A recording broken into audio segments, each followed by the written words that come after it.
Vou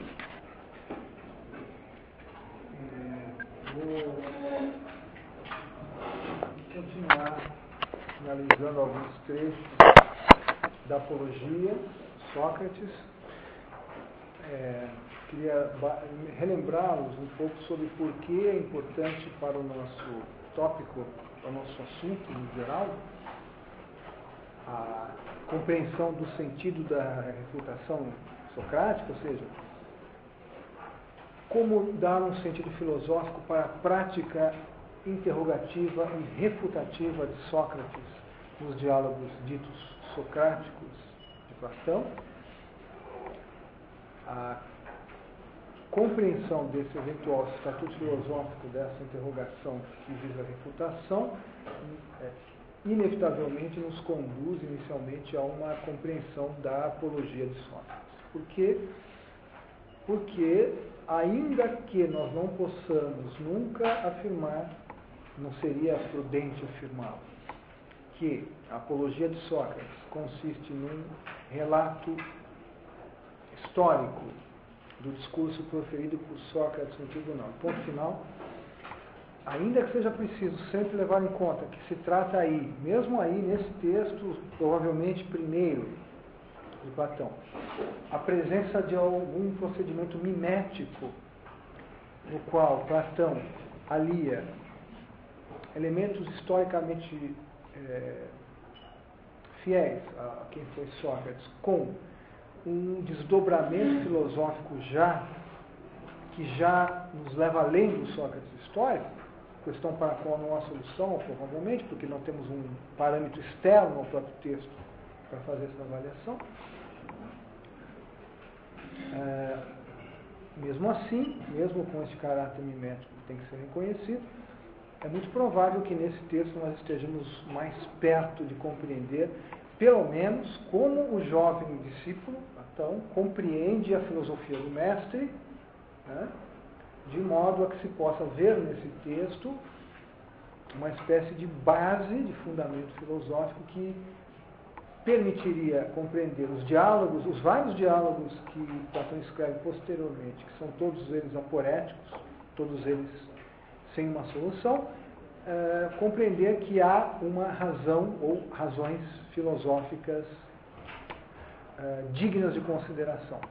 Ou seja, para que não tenhamos que ver, para que possamos evitar a desagradável conclusão de que essa interrogação que está em vários diálogos, essa persistente interrogação que não leva a lugar nenhum, aparentemente, nestes breves diálogos de juventude, para que possamos evitar a conclusão de que eles são apenas uma frívola dialética, a mesma frívola dialética que mais tarde, na República, a personagem de Sócrates vai condenar nos jovens imprudentes que mal aprendem a refutação, saem refutando para todos os lados, né? Para que nós possamos evitar essa desagradável conclusão, nós temos que encontrar elementos filosóficos que possam conferir peso filosófico a essa prática interrogativa e não há dúvida, é inegável, que se há um lugar privilegiado para essa busca, esse lugar é o texto da Apologia de Sócrates. Já que nesse texto é o único, provavelmente, que nós podemos afirmar no qual o assunto é o próprio Sócrates. Se vocês lerem diálogos de Platão, vocês vão encontrar, eventualmente, neste ou naquele diálogo, uma ou outra passagem em que a personagem Sócrates fala de si própria, mas ele o faz sempre de maneira lacônica, de maneira fugidia, de maneira rápida, para não perder o fio da argumentação. A Apologia, no entanto, parece ser um texto em virtude da sua própria natureza, uma necessidade de defesa de Sócrates diante dos juízes, que o obriga então a explicar-se, a justificar-se, torna esse texto um lugar natural para essa busca de um elemento de razões filosóficas que fundamentem a refutação e deem à refutação socrática o estatuto de uma filosofia. Né? Por isso, então, que tomamos aí a Apologia como uma espécie de programa filosófico possível, do qual esses diálogos posteriores seriam uma espécie de exercício ou aplicação, em alguma medida. Né? Então, eu passei a abordar alguns trechos da apologia, expliquei brevemente a vocês como o texto pode ser dividido, falei um pouco sobre a acusação formal, né? Corrupção da juventude, negar os deuses da cidade. Vimos que Sócrates imediatamente remete esta acusação a uma outra acusação mais antiga e mais forte, mais contundente, que em última análise se encontra nas nuvens de Aristófanes, na comédia Nuvens de Aristófanes. Eu então, muito brevemente, tentei mostrar por que é importante compreender a figura de Sócrates tal como é desenhada por Aristófanes nas nuvens, justamente porque ela é uma espécie de desafio para a apologia de Platão. Na verdade, a apologia de Sócrates escrita por Platão pode ser entendida como uma resposta à figura de Sócrates tal como ela é desenhada nas nuvens, como uma resposta laudatória e que rebateria a forte depreciação de que Sócrates é vítima nas nuvens, né? E comentei também que essa construção de uma imagem laudatória de Sócrates, dessa figura do filósofo, cujo nome é Sócrates, na medida em que também tenta rebater a figura socrática das nuvens, ela é também uma resposta a uma relação que era feita naquela comédia entre o socratismo e o ensino da retórica, que Platão apreciará frequentemente nos seus diálogos em atribuir aos sofistas. Né? Então, em última análise, um dos temas fundamentais da apologia é a tarefa, né, o desafio de construir uma imagem de Sócrates que permita chamá-lo de um filósofo e, nessa medida, um antissofista. Né? No fundo, já na apologia, nós vemos Platão tentando convencer o leitor contemporâneo, que é muito mais difícil de ser convencido do que nós, porque ele conheceu Sócrates, ou ouviu falar de Sócrates com muito mais competência do que nós, né? Convencer esse leitor contemporâneo de que, diferentemente do que se vê numa comédia como As Nuvens de Aristófanes, Sócrates não é farinha daquele saco em que estão contidos sofistas como Protágoras, Gorgias, Hípias, Pródico, Trasímaco, etc. Isso vai custar a Platão a construção da figura do filósofo e, em contrapartida, a construção da figura do sofista. Ambas construções platônicas, e a apologia, ainda que seja um texto de juventude, talvez o primeiro dos textos de Platão, já contém, em alguma medida, essa construção.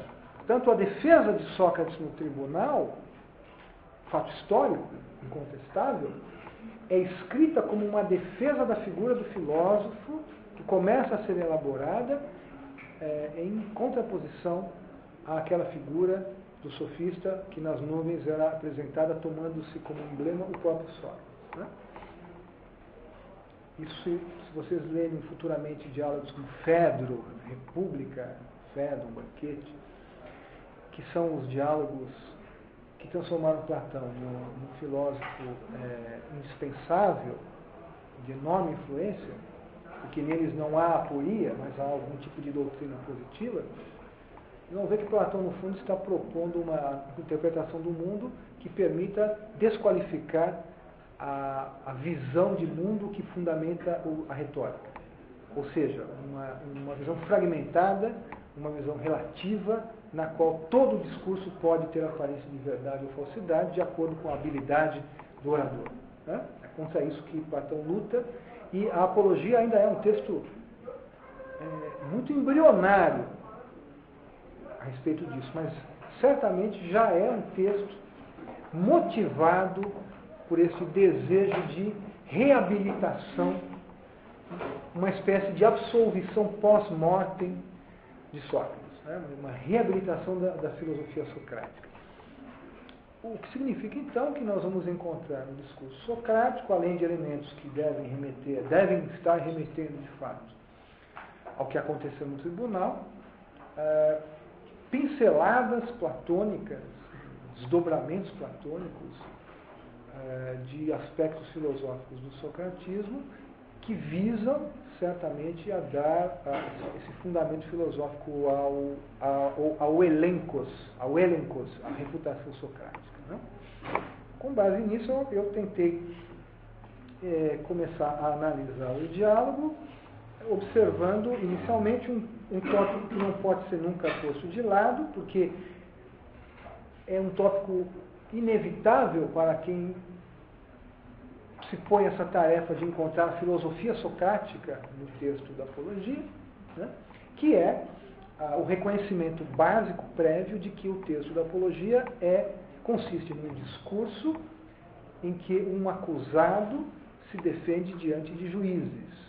Portanto, um discurso que deve, em alguma medida, seguir certos preceitos característicos do que se chama de retórica forense ou retórica judiciária, que é um dos 3 gêneros fundamentais da retórica. Né?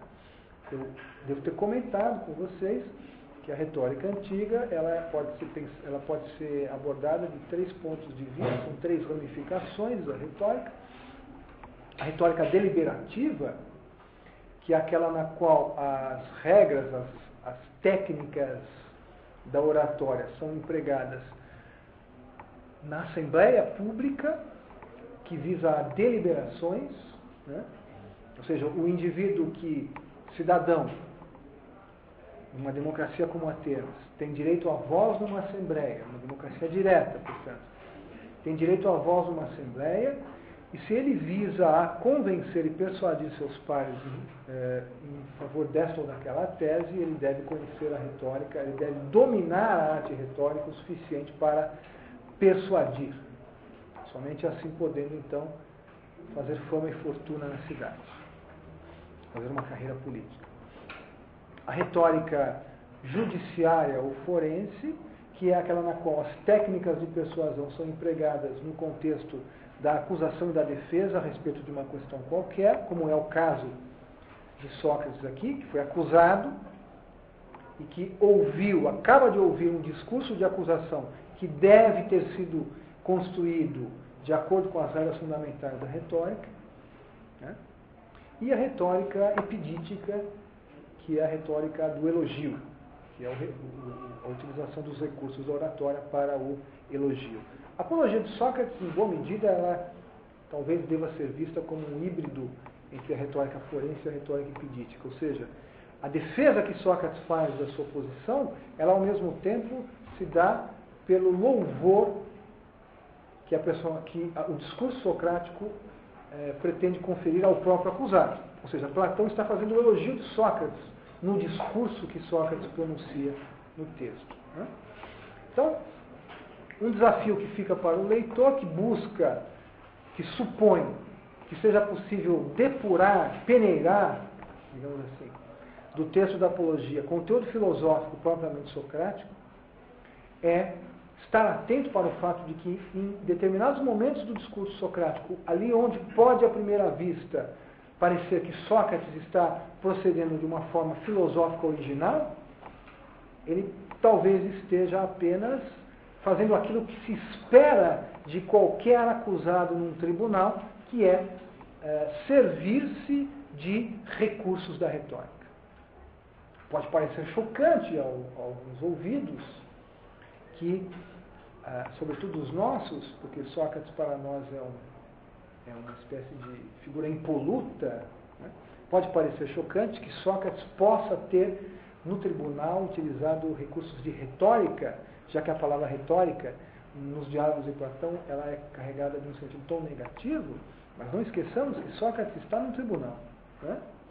E num tribunal é preciso dançar de acordo com a música.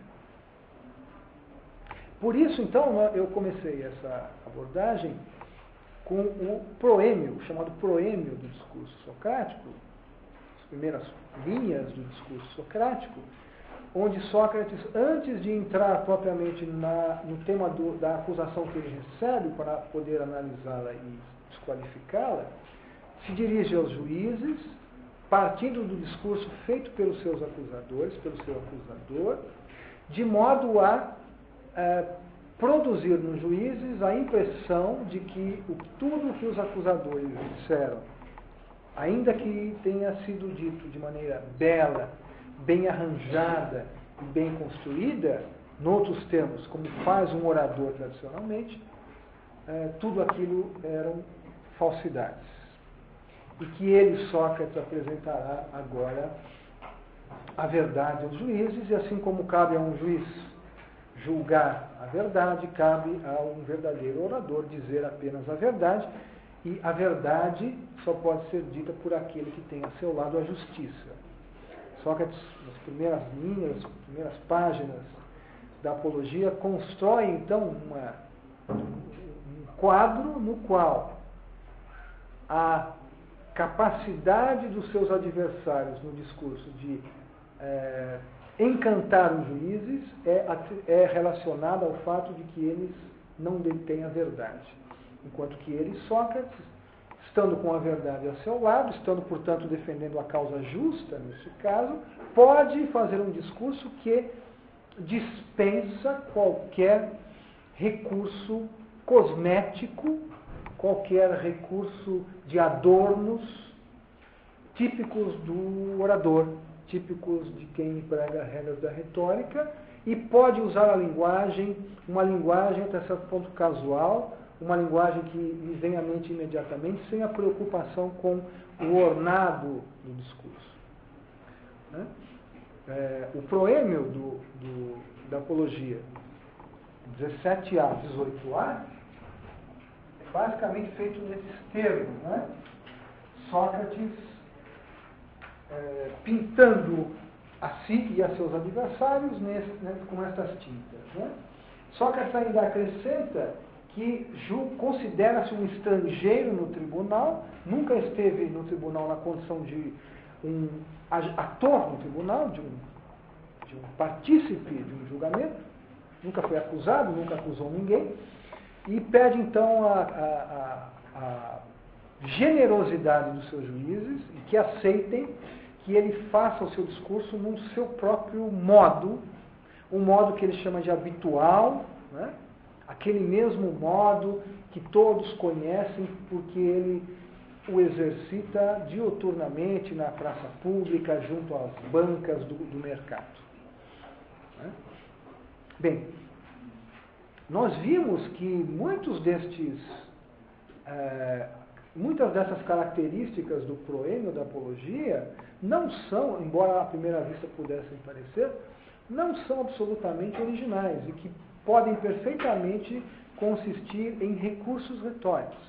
Ou seja, cada vez que um orador inicia o seu discurso dizendo: meus adversários produziram uma bela peça de retórica, mas não disseram nada de verdadeiro, e eu direi o que é a verdade, e por isso poderei fazer um discurso totalmente desprovido da retórica, isto nada mais é do que um recurso retórico. Né? Então nós vimos, por exemplo, me lembro de ter citado aqui uma nota da tradução do Bresson, Luc Bresson, né? Da tradução da Apologia, que publicada pela Editora Gallimard, em 1997.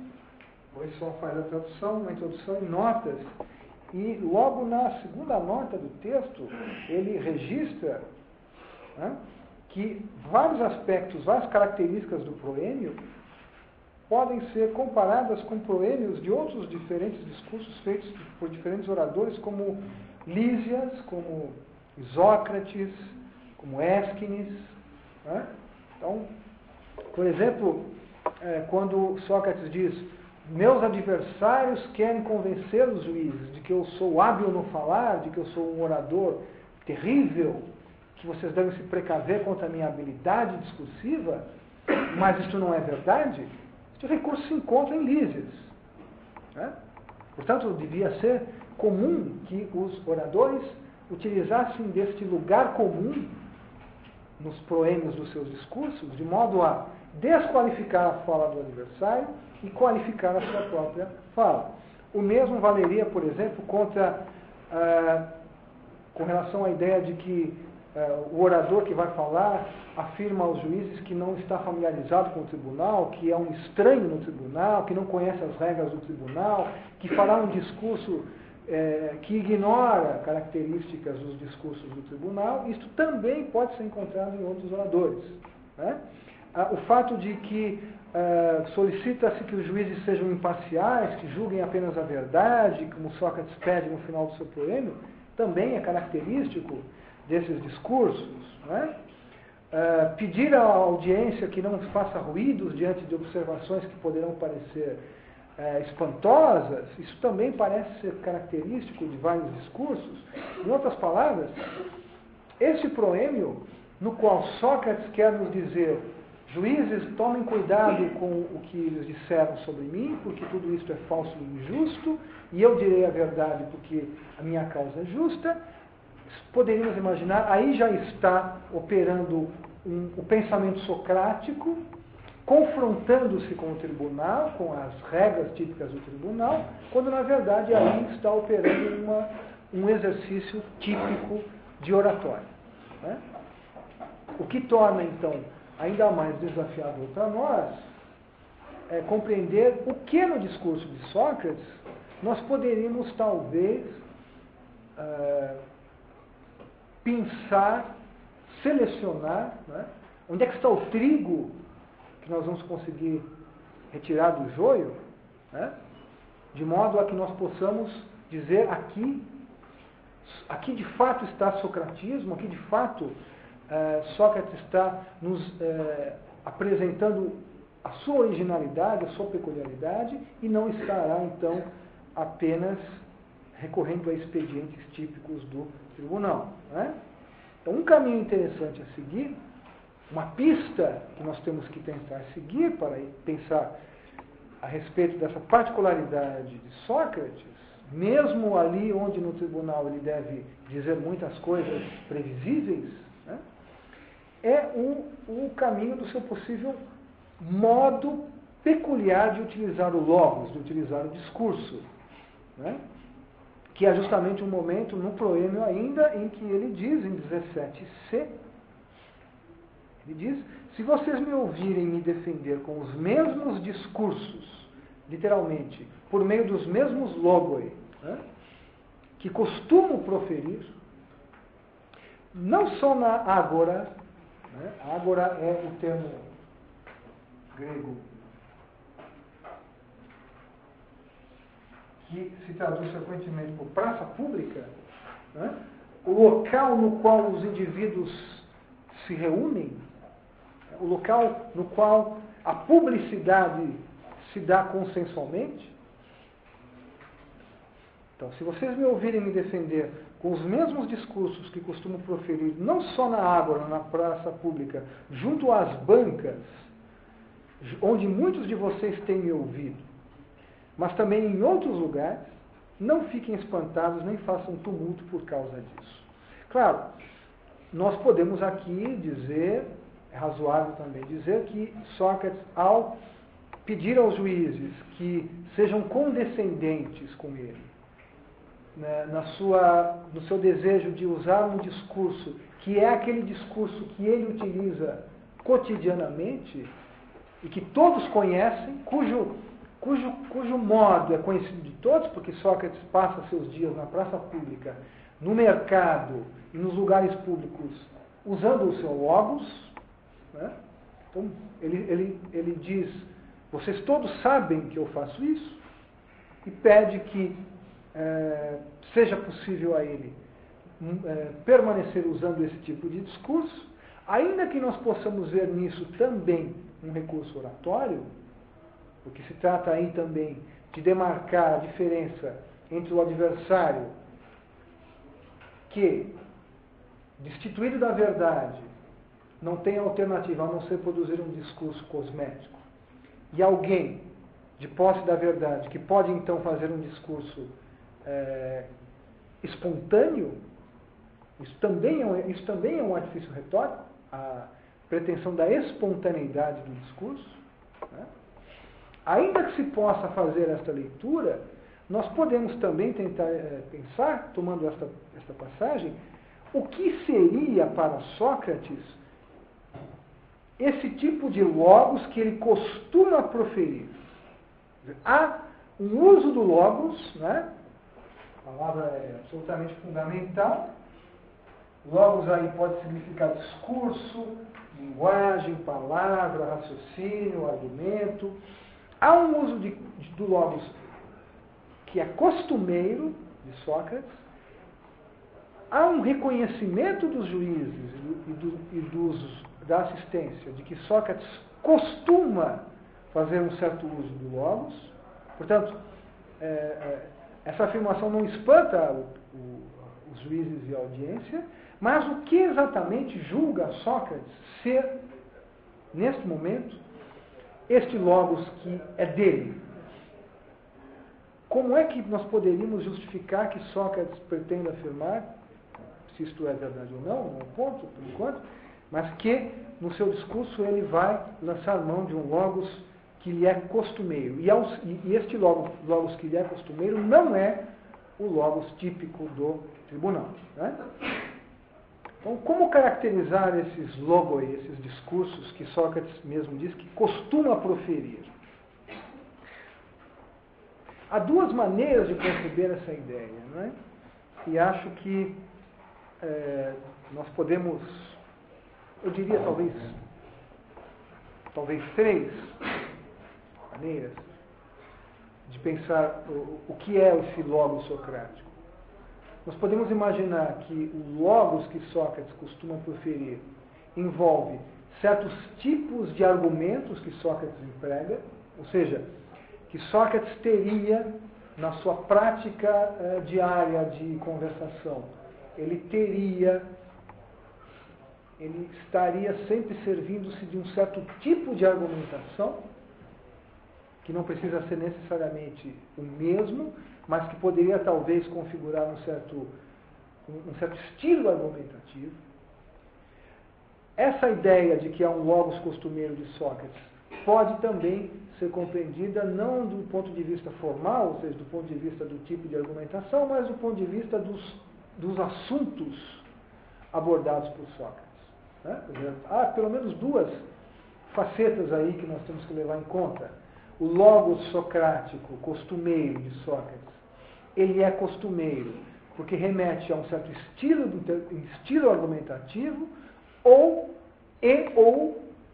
porque remete a um certo conjunto de tópicos, conjunto de assuntos que Sócrates teria eleito para desenvolver a sua conversação. Né? Então, parece que podemos partir dessa hipótese, que há momentos do discurso da apologia que exibiriam, então, características desse modo socrático de utilizar o logos e, evidentemente, que para nós encontrarmos o que são essas características, nós não estamos aqui tentando resolver o problema do Sócrates histórico, não é isso? Eu já abdiquei da vã esperança de saber quem foi o Sócrates histórico, mas nós estamos querendo entender o Sócrates dos diálogos de Platão. Né? Portanto, nós podemos, talvez, tomar como critério para a busca do que há de filosófico nesse discurso, alguns elementos que aparecerão em diálogos ditos socráticos. Será que nós podemos encontrar na apologia um Sócrates que exercita o logos de forma semelhante àquela que esses diálogos vão nos apresentar? Né? Se pudermos encontrar essas características, poderemos dizer que a apologia contém, então, a base programática e filosófica que nos permite entender o sentido filosófico da refutação socrática. Né? Então, talvez haja momentos do discurso da apologia que exibam, então, características desse modo socrático, tal como esses diálogos aporéticos posteriores, provavelmente, vão exercitar. E, provavelmente, o primeiro aspecto a ser levado em conta, acho que não há como evitar, partir, né, do simples fato de que o logos socrático, tal como ele aparece nesses diálogos, é dialogado. Isso parece uma trivialidade, mas é importante. Né? Nós sabemos que para Platão, segundo esses diálogos de juventude de Platão, refutativos, a filosofia socrática ela se exerce dialogicamente. Né? Ela se exerce pelo diálogo. Isso vai marcar a filosofia platônica a tal ponto que Platão somente escreverá diálogo. Né? Isso provavelmente, muito provavelmente, é resultado da influência de Sócrates. Ora, nós poderíamos talvez começar a nossa busca na apologia nos perguntando se na apologia, onde, em princípio, se trata de um discurso de Sócrates,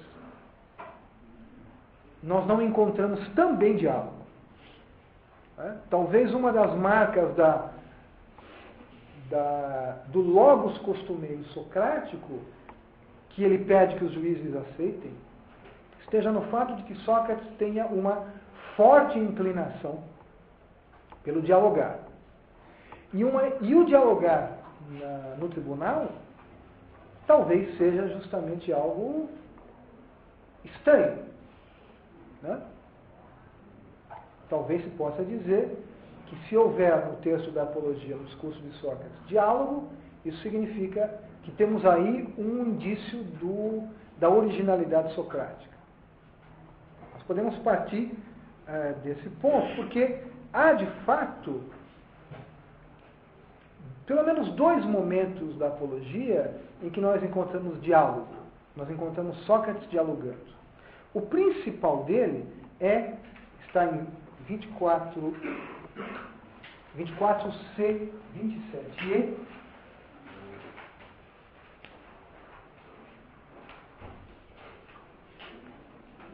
no qual Sócrates interroga seu acusador. Sócrates interroga Meleto. Né?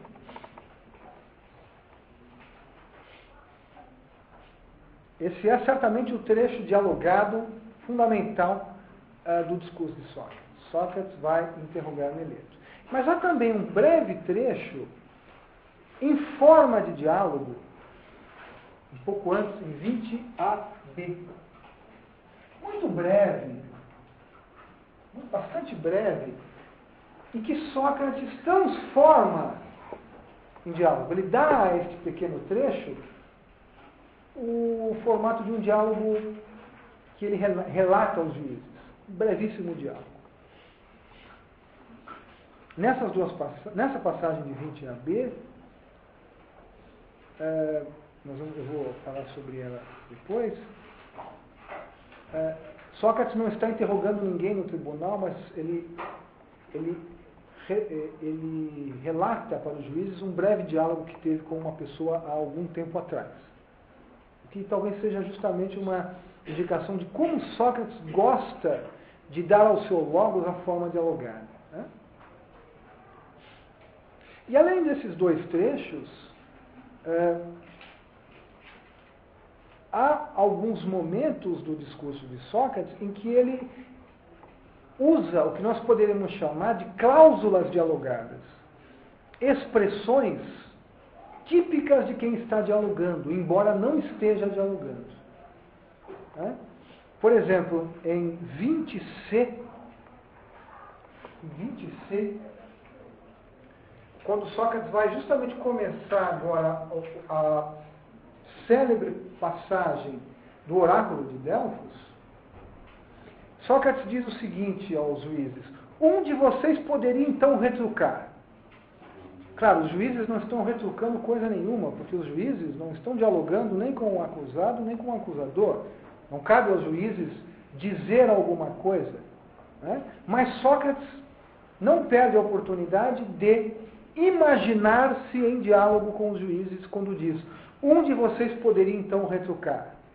Né? E aí então Sócrates põe uma pergunta, que é a pergunta que vai levá-lo ao desdobramento deste episódio do oráculo de Delfos, que nós vamos ver numa aula posterior. Alguém poderia perguntar, mas Sócrates, qual é a tua ocupação? Ninguém pergunta isso. Mas alguém poderia perguntar. O que interessa aqui para nós é isso, esta inclinação que Sócrates parece não conseguir, a qual ele não consegue resistir, de formatar o seu discurso com cláusulas dialogadas. Né? Este tipo de recurso aparece também em 28b.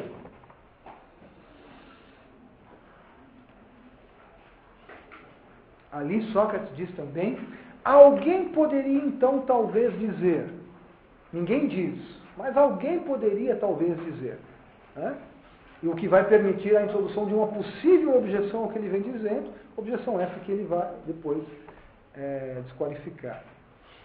Em 29c também,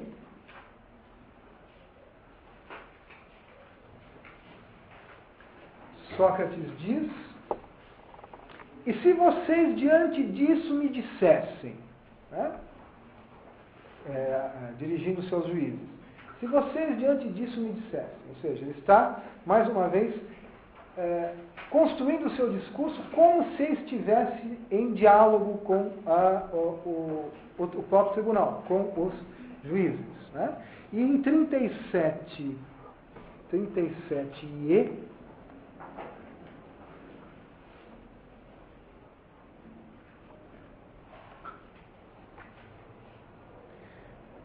em 37e, alguém poderia então talvez dizer, também aí,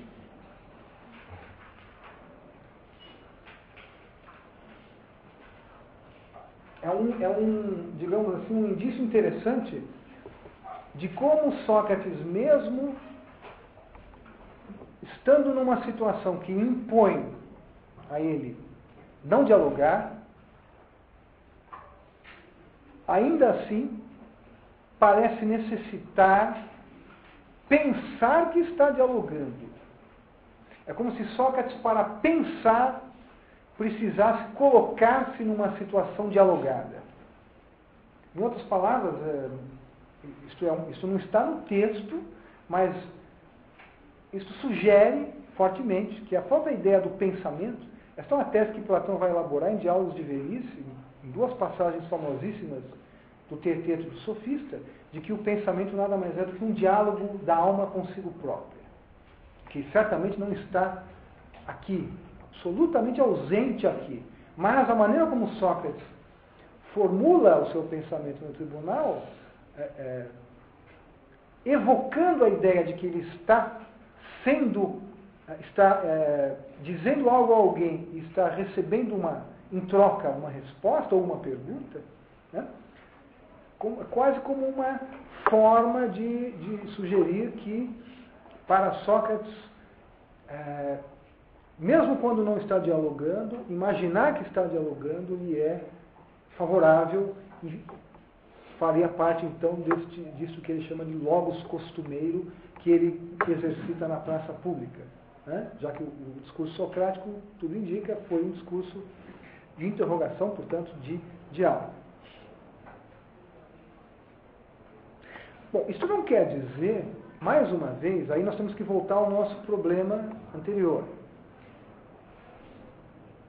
O que garante que estes recursos, isso que eu chamo de cláusulas dialogadas, não seriam incomuns no tribunal? É bem possível que muitos oradores no tribunal, fazendo o discurso de defesa ou de acusação, se servissem desse tipo de recurso. Dirigir-se aos juízes e estabelecer entre eles, os juízes, uma relação dialogada, utilizando cláusulas como essa. Se vocês, juízes, me perguntassem, me dissessem isto, ou alguém poderia então retrucar dizendo isto. Não há, em princípio, nenhuma razão que nos impedisse de imaginar que esse é um procedimento padrão no discurso oratório num tribunal. Nós não podemos simplesmente imaginar que essas formas de falar são socráticas simplesmente. Né? pior, mais do que isso, o trecho no qual Sócrates dialoga é o trecho no qual ele interroga Meleto. Um trecho relativamente longo, 24c, 27e. Aí nós poderíamos dizer, bom, Sócrates agora está trazendo a questão, está trazendo a causa para um terreno seu, para um terreno que lhe é propício. Né? Ele tem agora o mando de campo. O jogo está sendo jogado no seu campo, que é o do perguntar, do interrogar. E que aí poderíamos ver, então, um momento em que Sócrates, diferentemente do procedimento padrão no tribunal, impõe um procedimento tipicamente socrático. Né? Olha, infelizmente não é tão simples. Em 25d, no momento em que Sócrates está em plena interrogação de Meleto,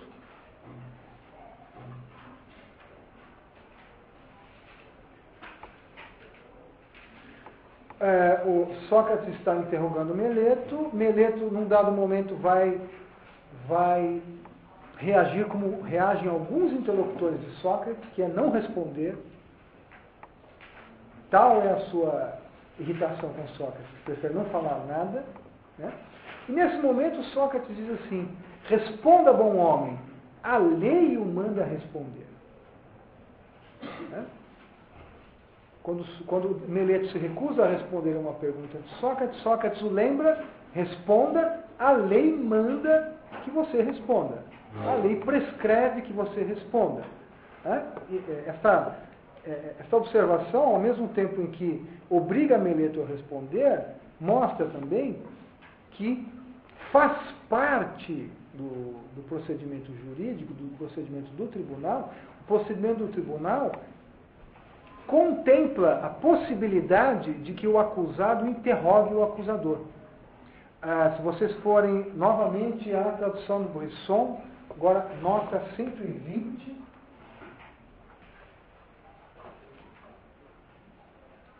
vocês vão encontrar lá algumas referências a este fato de que haver um interrogatório do acusador pelo acusado é uma prerrogativa do acusado. E de que está previsto nas regras do tribunal que o acusado interroga o seu acusador. Né? Não parece haver interrogação de testemunhas, mas há o direito do acusado interrogar o seu acusador. Isso significaria que o fato de que este momento dialogado, o único momento, a bem dizer, dialogado do discurso de Sócrates, não pode também ser tomado simplesmente como original do processo de Sócrates. Nós não podemos concluir porque se trata de Sócrates e porque Sócrates tem um logos costumeiro que envolve o interrogar, então está interrogando Meleto. Aparentemente não é isso. Aparentemente, esta interrogação em especial, em particular, é uma interrogação prevista nas regras que dirigem o procedimento do tribunal. Né? Então, este fato simplesmente não é ainda suficiente para que digamos, aqui está o socratismo, no fato puro e simples da interrogação. No entanto, se o fato de que Sócrates interroga Meleto não é ainda suficiente para dizer aqui está um elemento exclusivamente socrático no tribunal, vale a pena observar essa interrogação. Nós vamos encontrar, talvez, um modo interrogativo, um estilo de interrogação que pode ser considerado característico do socratismo, porque talvez nós encontremos aí, neste breve interrogatório, neste breve processo de perguntas e respostas entre Sócrates e Meleto, encontremos aí já aquilo que eu havia há pouco comentado, essas duas facetas possíveis do socratismo, um certo tipo de argumentação, um certo estilo de argumentação e determinados assuntos envolvidos nessa argumentação. Então, vejamos o que é nesse interrogatório a que Sócrates submete o seu acusador Meleto. Nós podemos dizer isto, encontraremos nos diálogos socráticos. Isto parece ser, então, aqui o socratismo. Né? Quando Sócrates começa essa investigação, em 24c,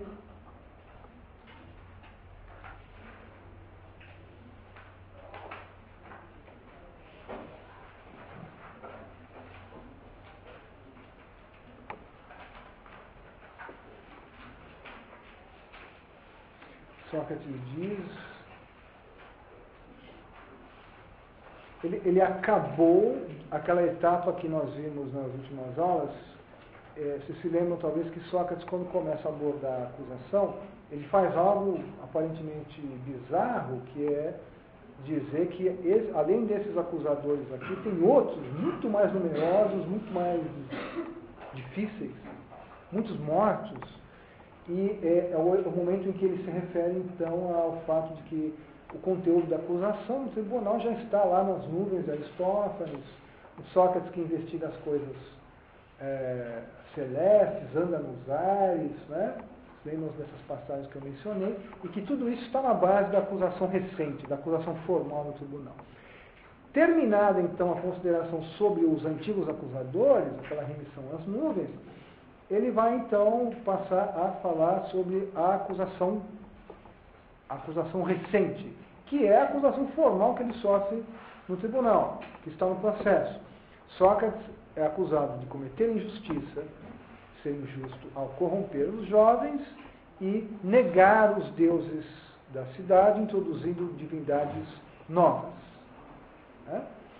Então, ele começa dizendo a respeito, então, das coisas que me acusavam meus primeiros acusadores, essa defesa perante vocês é suficiente. Depois disso, perante Meleto, esse homem bom e patriota, conforme disse ser, e perante os últimos tentarei me defender. Mais uma vez, como se fossem diferentes esses acusadores, tomemos a declaração juramentada deles, que é a acusação escrita mesmo, é o texto da acusação. É mais ou menos isso. Sócrates age mal, literalmente, comete injustiça, ao corromper os jovens e ao não crer nos deuses em que a cidade crê, mas em coisas luminosas, diferentes e novas. É uma queixa assim. Então, a partir daí, então, Sócrates diz, mas inspecionemos cada ponto dessa queixa. Sócrates, então, vai, como diz a tradução que estamos usando aqui, do professor André Malta, inspecionar, aqui é um verbo importante que aparece com alguma frequência nos diálogos, né?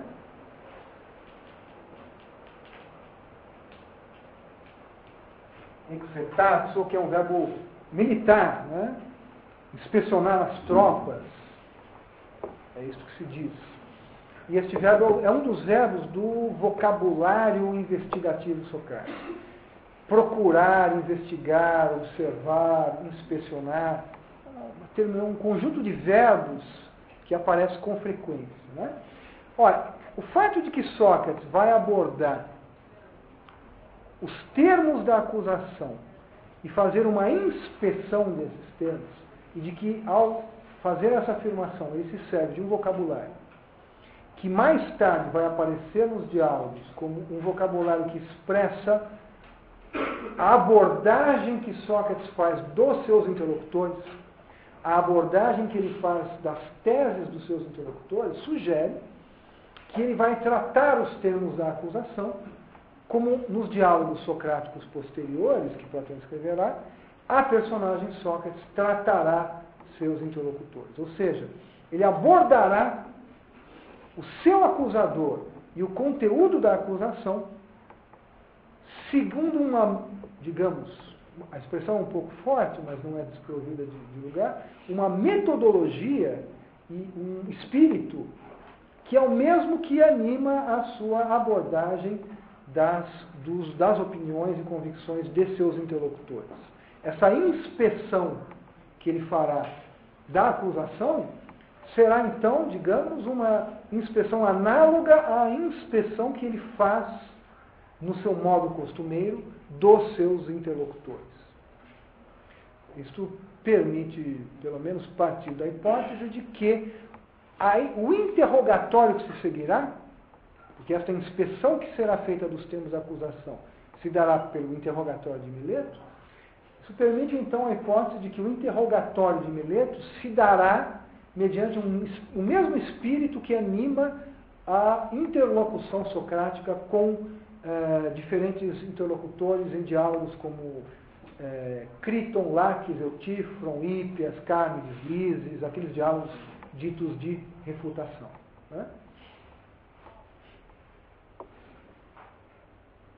Então eu vou tentar fazer hoje aqui uma análise breve desse trecho 24c, 27e, no qual Sócrates diz que vai inspecionar cada ponto da acusação.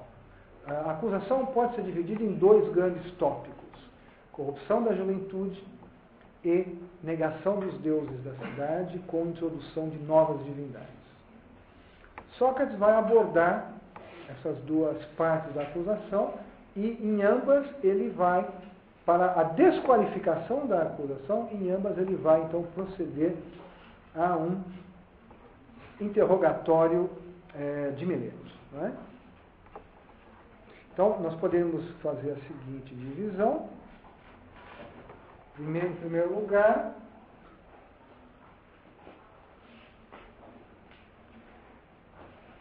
de 24c, 26a,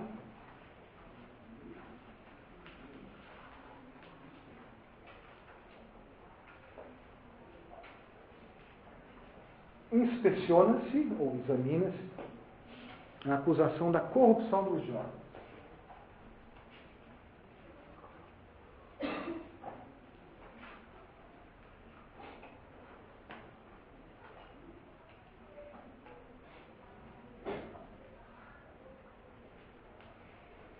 Em seguida, o restante do trecho, 26b, 27e,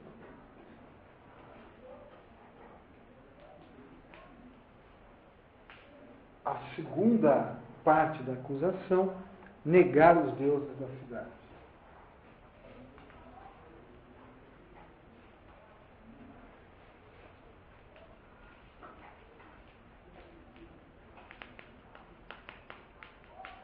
E introduzir novas divindades.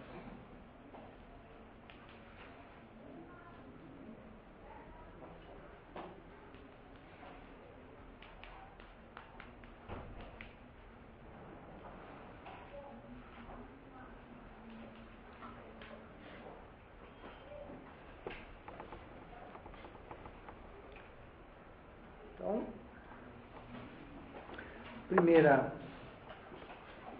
primeira parte da acusação, o exame e a inspeção da primeira parte da acusação, 24c.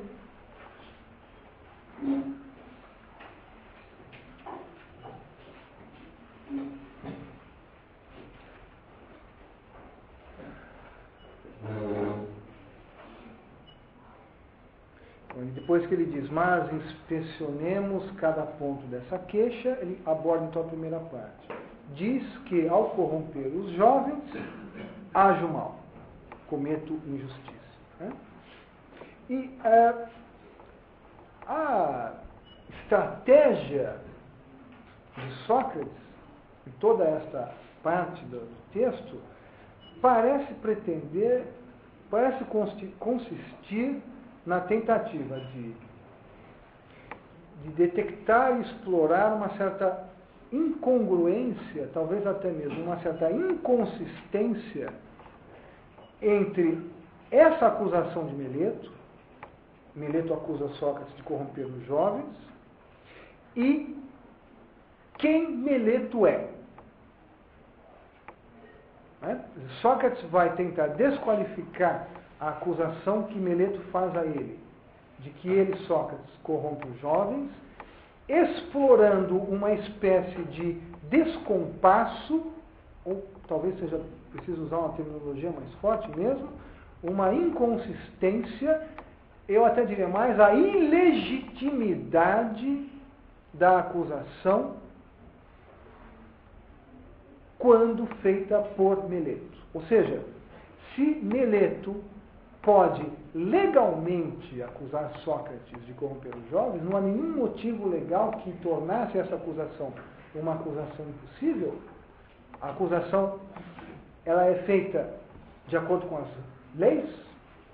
Sócrates parece pretender convencer os juízes de que a acusação de Meleto é ilegítima. Ou seja, levando-se em conta quem Meleto é, sua acusação torna-se completamente descabida. A sua acusação é desqualificada, levando-se em conta quem ele, acusador, Meleto, é. Sócrates aqui, certamente isso também não pode ser imune a uma leitura retórica. Por quê? Porque faz parte do discurso do tribunal, da retórica de uma forma geral, tanto a retórica forense quanto a retórica deliberativa, a desqualificação do ethos, do caráter do adversário. Esse é um termo-chave que não é usado aqui no texto de Platão, mas é um termo fundamental. O acusador e o acusado, cada um deles pretende produzir um discurso sobre o adversário, no qual o seu ethos seja desqualificado. Né? Meleto, no discurso de acusação, procurou depreciar o ethos de Sócrates, o caráter de Sócrates, e Sócrates, por sua vez, no discurso de defesa, procurará depreciar o ethos de Meleto. Tudo isso é procedimento típico da oratória. Né? Então, nós não podemos simplesmente dizer também aqui que não caiba uma interpretação retórica. Cabe a interpretação retórica. Aliás, provavelmente, tudo que o texto diz comporta uma interpretação retórica. O que não quer dizer que tudo seja retórica. E que o fato de ser retórica é algo negativo. Né?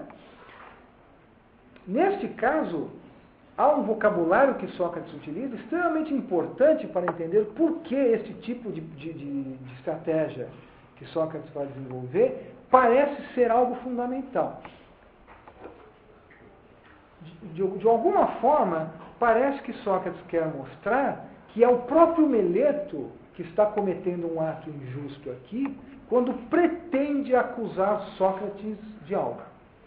Mas Sócrates aqui, nesse momento, ao interrogar Meleto, não estará propriamente defendendo-se da acusação, como quem diz, você me acusa injustamente porque eu não corrompi os jovens, mas como quem diz, você me acusa injustamente porque você não tem o direito de acusar ninguém de corromper os jovens. É pela depreciação do ethos do acusador que o acusado se defende aqui. Né? Então vejam, em 24c, é mais ou menos isso, 24c, que Sócrates parece dizer ao iniciar esta estratégia interrogativa.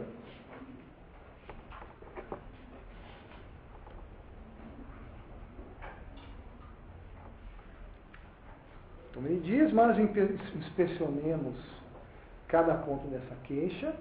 Diz que ao corromper os jovens age o mal. Mas eu, pessoalmente, varões atenienses, digo que Meleto age mal. Age mal é a mesma expressão que é usada nos termos da acusação. Na verdade, nós poderíamos traduzir aqui, eu já comentei isso, o verbo adquem, cometer injustiça. Né? Ser injusto. Meleto acusa Sócrates de cometer injustiça ao corromper os jovens. E Sócrates diz, digo que Meleto comete injustiça. Ou seja, quando Meleto acusa Sócrates de cometer injustiça por corromper os jovens, é Meleto quem está cometendo injustiça. Mas a explicação dessa injustiça cometida por Meleto não será feita com uma defesa do próprio Sócrates, mas com um ataque ao próprio Meleto. Por que Meleto age mal, comete injustiça, diz Sócrates? Porque fica se divertindo com o que é sério. ao conduzir homens a júri de modo leviano, ao fingir levar a sério e se afligir por questões pelas quais ele absolutamente jamais militou. Então, vejam, a defesa que Sócrates faz contra a acusação de Meleto aqui se faz pela desqualificação de Meleto como um acusador que poderia legitimamente acusar alguém em matéria de corrupção da juventude. É como se Sócrates dissesse: quem é Meleto para acusar-me de corromper os jovens? Ele que nunca levou este assunto a sério. Né? Então, o vocabulário de Sócrates é muito forte aqui. Né? Meleto fica se divertindo com o que é sério, acusar alguém de corromper os jovens. Ao conduzir a júri homens de modo leviano, literalmente, facilmente, de maneira inconsequente, ao fingir levar a sério, portanto, Meleto, quando acusa Sócrates, aparenta uma preocupação com o tema da corrupção da juventude, que é fingida, e se afligir por questões pelas quais absolutamente jamais militou. Militou é o termo usado pelo André Malta na sua tradução aqui. Quem tem outras traduções vai encontrar expressões como nunca se preocupou com ou nunca cuidou de. Mais ou menos esse é o campo semântico deste verbo que está sendo usado aqui. Né? É o verbo melo.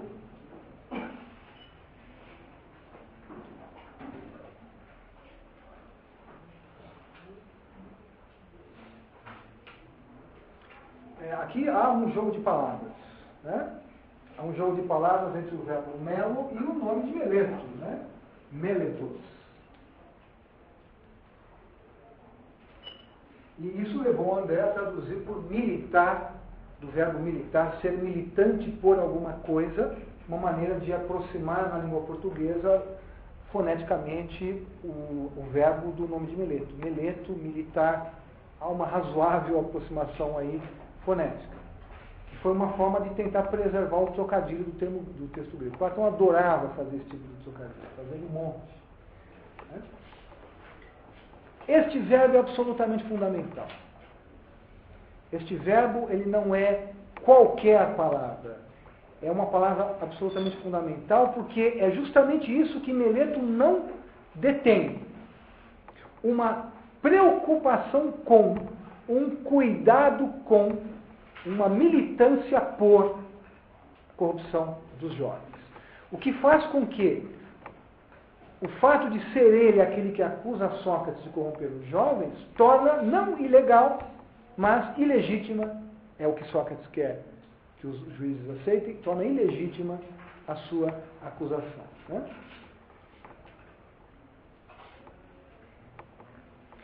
Por alguma razão, ainda que ainda não está estabelecida no texto, Meleto, então, será aqui denunciado como incapaz de acusar Sócrates de corromper os jovens. Incapaz não no sentido de que ele não possa fazer a acusação legalmente, mas ele não está dotado das prerrogativas que dão a alguém o direito legítimo de acusar outro de corromper os jovens. Por quê? Porque ele nunca cuidou, nunca se preocupou com, nunca militou por o assunto da corrupção dos jovens. Ora, por que isso é importante aqui? Porque mostra como este tema, que nós veremos é fundamental em Sócrates, de quem diz, a relação entre o que é dito, no caso a acusação, e quem diz, no caso o acusador, é uma relação que para Sócrates é visceral. Diante de Meleto acusando de corromper os jovens, ele pode desqualificar a acusação, evocando o fato de que Meleto nunca nos seus atos demonstrou cuidar, preocupar-se com a educação dos jovens. é como se Meleto, então, fosse desautorizado como acusador. Sócrates, então, não está entrando aqui no mérito da acusação. Esse seu argumento, essa sua estratégia, não é uma refutação da acusação, mas é uma refutação do acusador. Na medida em que o acusador não deveria estar autorizado, moralmente, por que não dizer, a se apresentar como o porta-voz dessa acusação. Né? Sócrates, então, aqui desqualifica o seu adversário. Isso também não é, como eu disse há pouco, não é nada surpreendente no tribunal, porque faz parte da estratégia retórica no tribunal desqualificar o ethos de seu adversário. E Sócrates está fazendo essa desqualificação. Mas a maneira como ele a faz aqui é fundamental. Ao fazer essa desqualificação, ele introduz então esse vocabulário importante, esse verbo, o verbo melo, né, que pode parecer à primeira vista apenas um recurso estilístico que permite o trocadilho com o nome de Meleto, mas que na verdade, certamente, como nós veremos, é mais do que isso. O termo, então, o verbo significa... Vejam, as traduções que nós podemos dar, o André traduziu por militar, né? Ser militante de, cuidar de, preocupar-se com. Percebe-se aí um sentido para este verbo que evoca uma espécie de estado contínuo que Meleto não satisfaz. Meleto não deu mostras em sua vida de ter cuidado da corrupção da juventude, de ter se preocupado com isso. E claro que isso só faz sentido como uma referência a um procedimento contínuo do indivíduo. Sócrates não está aqui se referindo a um fato pontual, ele está se referindo ao procedimento habitual de Meleto. Meleto habitualmente não exibe na sua vida pregressa nenhum tipo de cuidado ou preocupação com a corrupção da juventude. Né? Quer dizer, é um verbo cujo sentido já, de alguma maneira, traz embutida a ideia de uma continuidade, de uma permanência, de um estado contínuo e permanente. Né? Vejam que literalmente o texto diz: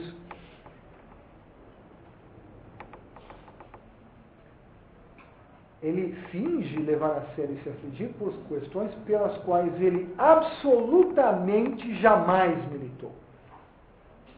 Essas expressões, elas reforçam essa ideia de que não estamos falando de um fato pontual qualquer, estamos falando do percurso de Meleto. Estamos falando de um estado contínuo de Meleto.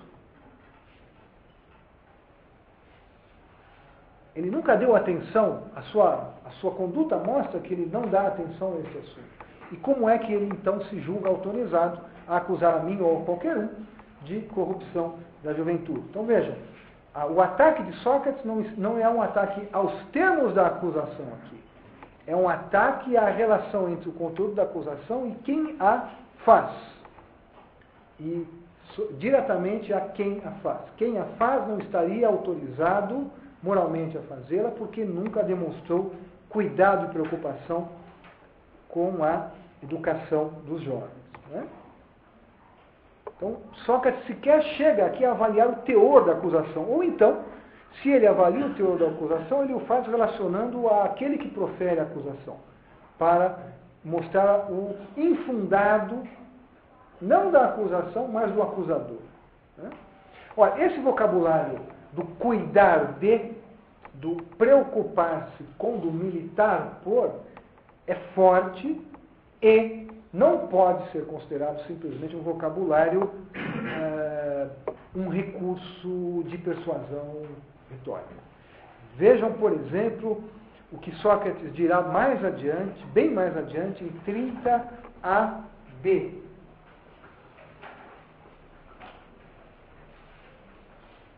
Momento em que ele já deu por encerrada a sua interrogação de Meleto e já considera ter desqualificado a acusação de Meleto. O 30b é uma das passagens mais importantes para compreender a dimensão filosófica da posição socrática,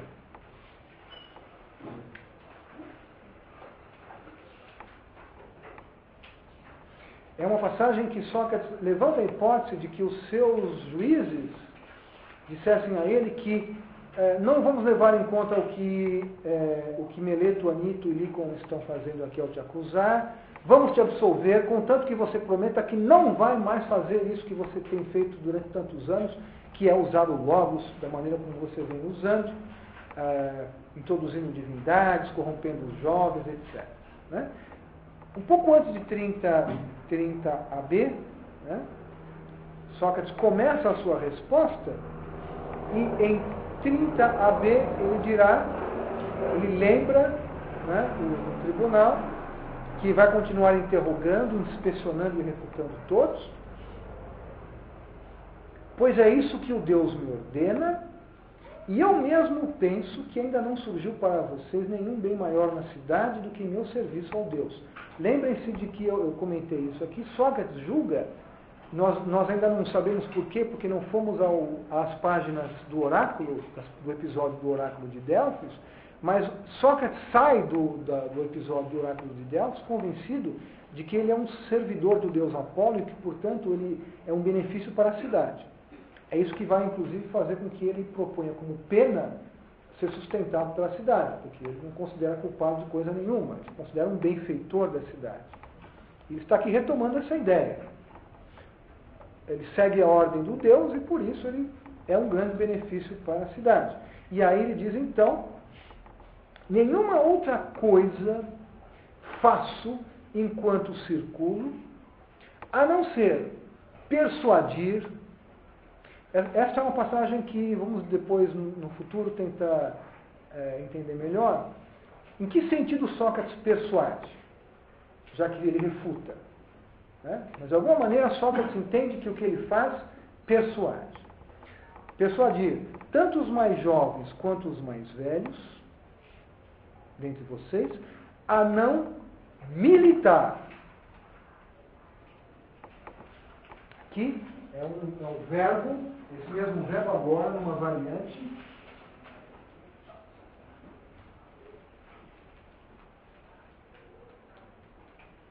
Epimeleistai, a não militar em favor nem do corpo, nem do dinheiro. Não antes, nem com a mesma intensidade, que em favor da alma.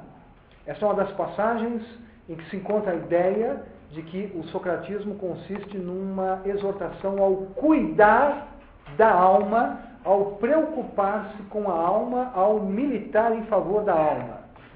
Então, vejam, esse verbo, esta forma verbal do verbo melo, que Sócrates evocou lá naquele trecho para dizer Meleto não cuida daquilo de que ele me acusa, não é uma expressão banal, é uma expressão que Sócrates usa mais adiante para definir a sua própria conduta filosófica. Persuadir os homens de que devem cuidar da alma e não do corpo.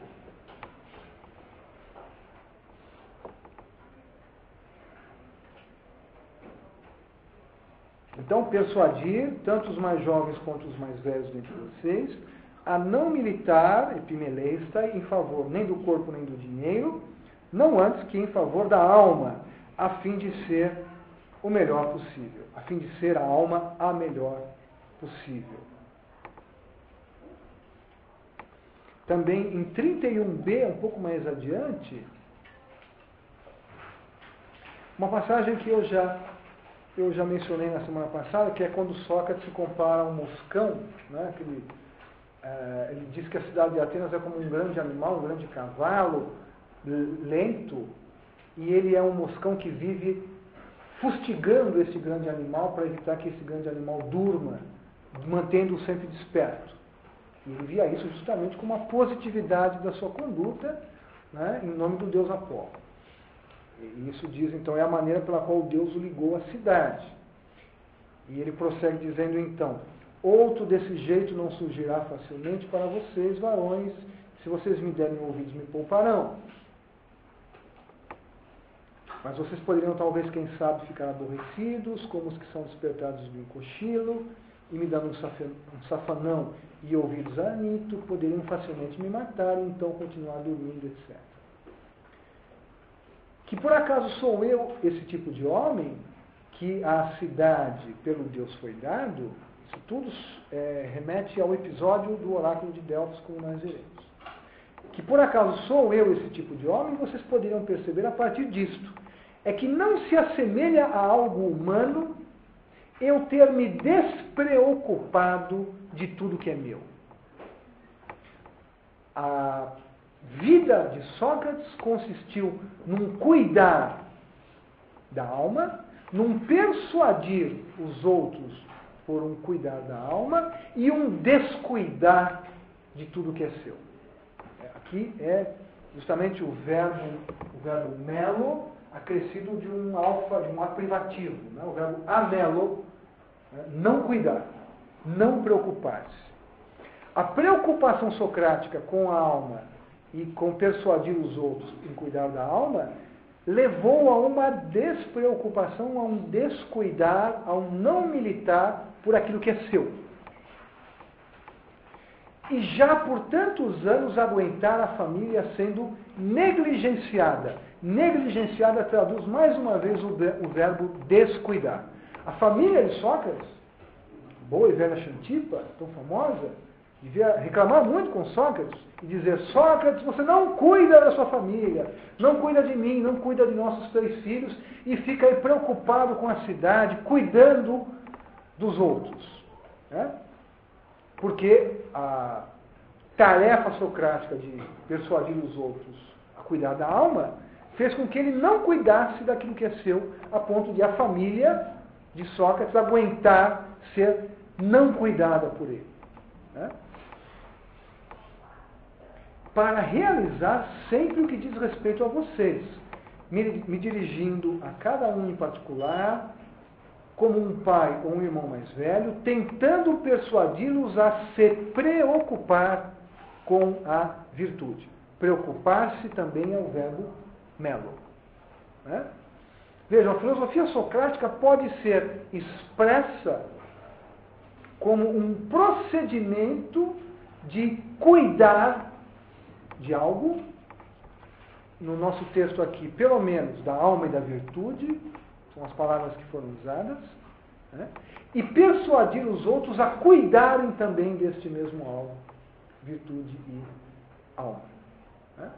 Então vejam que quando na acusação ao Meleto, na acusação de Meleto, Sócrates dizia: Meleto não está qualificado para me acusar de corromper os jovens, porque ele nunca cuidou disso. Ele não está aqui apenas desqualificando Meleto, ele está aqui também lançando mão de uma ideia que ajuda a definir a própria filosofia socrática. A filosofia socrática é um cuidado, é uma preocupação. Mais do que teses, mais do que argumentos, ela é uma atitude, uma postura contínua de cuidar de algo, de voltar a atenção para algo.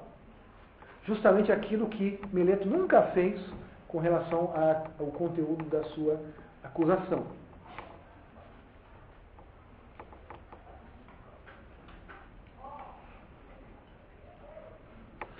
Em 32d, nós vamos encontrar novamente uma passagem importante.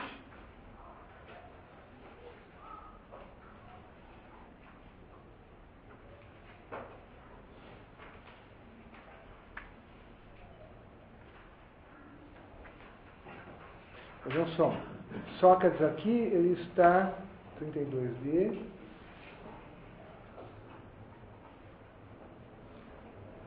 ele está dizendo que não tem nenhuma preocupação com a morte. Ele diz: eu, no entanto, não por palavras, mas por atos, também desta vez mostrei que com a morte me preocupo nem um pouco. Esse me preocupa, novamente, o vocabulário é a forma verbal do verbo melo. Tá? Sócrates não cuida de morrer. Vejam, não cuidar de morrer, não preocupar-se com morrer, significa que a atenção de Sócrates não está voltada para isso. Né? Enquanto que com não efetuar nada injusto nem ímpio, com isso me preocupo totalmente. O cuidado da alma e o cuidado da virtude é um cuidado também por não efetuar nada justo nem ímpio. Vai ficando difícil, conforme nós vamos vendo essas passagens, de entender que Sócrates diga que não sabe nada, como nós vamos ver que ele diz lá no episódio do Oráculo de Delfos. Porque ele diz que ele cuida da alma, que ele cuida da virtude, que ele cuida de não cometer injustiça e impiedade. Né? Bom, não são teses que estão sendo afirmadas aí? Talvez, mas veja, o vocabulário do cuidar de não remete a uma teoria, remete a uma postura, remete a uma atitude contínua.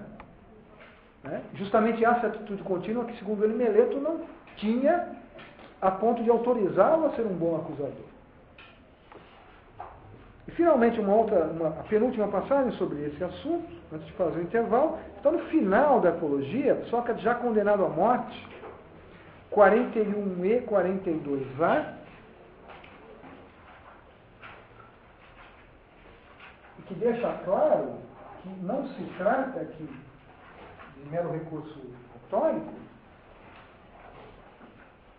Sócrates diz, então, que pede a todos os juízes, tanto os que o acusaram quanto os que o condenaram, apenas isto, que aos meus filhos, quando chegarem à mocidade, vocês castiguem, varões, perturbando-os da mesma maneira que eu perturbava a vocês, caso eles lhes pareçam militar, melo, antes em favor do dinheiro, ou outra coisa qualquer, que em favor da virtude.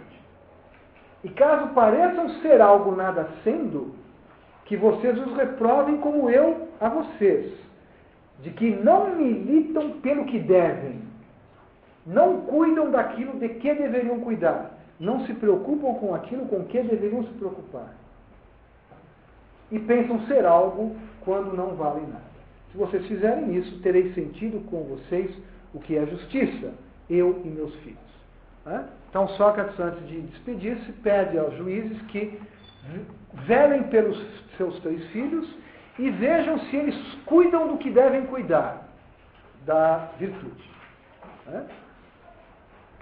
Então, este tema do cuidado da alma, do cuidado da virtude, do piedoso, do justo, não é certamente um tema menor aqui, e mostra como a acusação feita a Meleto lá não é uma acusação meramente dialética, ocasional. É uma acusação que vai no coração da filosofia socrática. Meleto nunca cuidou da alma. Meleto nunca cuidou da virtude. Meleto nunca cuidou da justiça. Não pode, portanto, apresentar-se como acusador de corrupção de juventude, a não ser como alguém que finge. É aí que está o ponto da crítica feita ali. E este ponto é um ponto fundamental do socratismo. Né? Então, depois do nosso intervalo, nós vamos ver como é que Sócrates vai, depois desta denúncia de que Meleto não é capaz, não está qualificado para a acusação, porque nunca cuidou disso, como é que Sócrates vai argumentar para mostrar, aqui no argumento, que Meleto nunca cuidou desses assuntos. Porque, por enquanto, ele apenas disse que Meleto nunca cuidou desses assuntos, o que não o qualifica como um bom acusador. Mas ele precisa mostrar que Meleto nunca cuidou disso. E como ele mostra isso, me parece uma estratégia bastante interessante para entender aspectos essenciais da filosofia de Sócrates. Alguma pergunta? O que é piedoso? Piedoso para Sócrates? Piedoso para os gregos é o termo que nós usamos, que diz respeito à relação com os deuses. Não é piedade cristã, não é no sentido cristão. O piedoso, o pio, o ímpio, é cumprir com as obrigações relativas às divindades. É um sentido um pouco diferente desse que estamos acostumados, que é bastante cristianizado. Tem mais a ver com o próximo do que com Deus. Sim. Professor, essa estratégia do Sócrates de desqualificar o Meleto, hoje ele é considerado no grupo do sofisma, né? Chamado argumento ad hominem, quer dizer, você não consegue rebater o argumento, você tenta acabar com a pessoa, ataca a pessoa. Não, o argumento ad hominem, embora literalmente signifique ao homem, ele não é isso. O argumento ad hominem é um argumento elaborado diretamente para refutar algo que foi dito por este interlocutor neste contexto.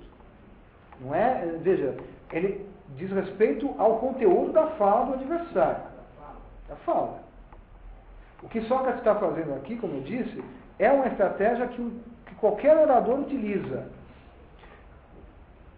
Não incidir sobre o conteúdo da acusação, mas atacar o acusador. Sócrates está fazendo isso, mas isso não é um argumento ad hominem. O argumento ad hominem é quando eu digo algo a você e você vai basear todo o seu argumento naquilo que eu disse para poder justamente refutar o que eu disse. E que você usa esse argumento exclusivamente para refutar o que eu disse. Em outros contextos você poderia utilizar um outro argumento. Não, mas o Sócrates ele não está usando esse argumento tipo assim, bom, esse cara não pode me acusar porque ele não vale nada. Não seria melhor ele atacar direto o argumento? Ele vai fazer isso também. Vai fazer depois. O que eu quis aqui mostrar é que ao atacar o acusador, ainda que nós possamos entender isso como um procedimento típico da retórica, envolve um tema caríssimo ao próprio Sócrates, que é o tema do cuidado da alma e da virtude. E quando Sócrates diz, Meleto não poderia me acusar porque ele nunca se preocupou com esses assuntos, portanto sua acusação é leviana, ele está dizendo que aquilo que Meleto diz e aquilo que Meleto é, não autorizam a conjunção entre a acusação e Meleto. E para fazer isso, ele recorre à ideia de que Meleto, como qualquer um de nós, é aquilo de que ele cuidou, aquilo com que ele se preocupa. Né? E isso para Sócrates é um tema filosófico. As passagens que eu li na sequência mostravam Sócrates dizendo aos seus juízes: eu passei minha vida inteira tentando persuadir qualquer um, jovem ou velho, a cuidar, não do dinheiro, não do corpo, mas da alma. Veja então que o tema do cuidar de não é um tema qualquer. Não é um tema ad hominem, que Sócrates utiliza contra Meleto estrategicamente. É um tema fundamental para ele. Né?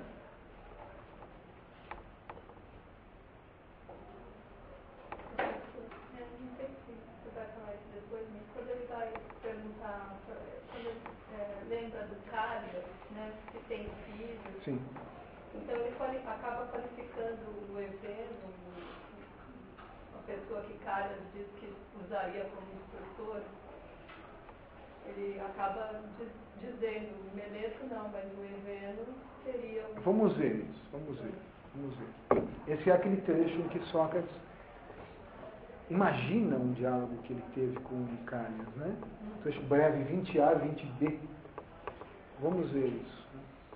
Essa passagem aparece num contexto em que Sócrates está louvando os sofistas, Gorgias, todos eles cobram dinheiro, né? Isso para Sócrates é algo bastante negativo, então tem que tomar cuidado com o tom dessa passagem. Eu pergunto, quais são as fontes que falam dos dois filhos e a esposa de Sócrates? De onde a gente encontra? Na Apologia de Sócrates. Na Apologia Sim. mesmo? Mas em Xenofonte também. Dados do nome, tudo? Não me lembro. Aqui na Apologia não. Sócrates fala em 3 filhos aqui. Mas a Xantipa é um nome que aparece no Fédon, quando Sócrates vai beber a cicuta, a última, quando os discípulos entram na cela, ela está conversando com Sócrates e se retira. Mas não há grandes informações. Bem, então, depois do intervalo, a gente retoma aqui a argumentação socrática.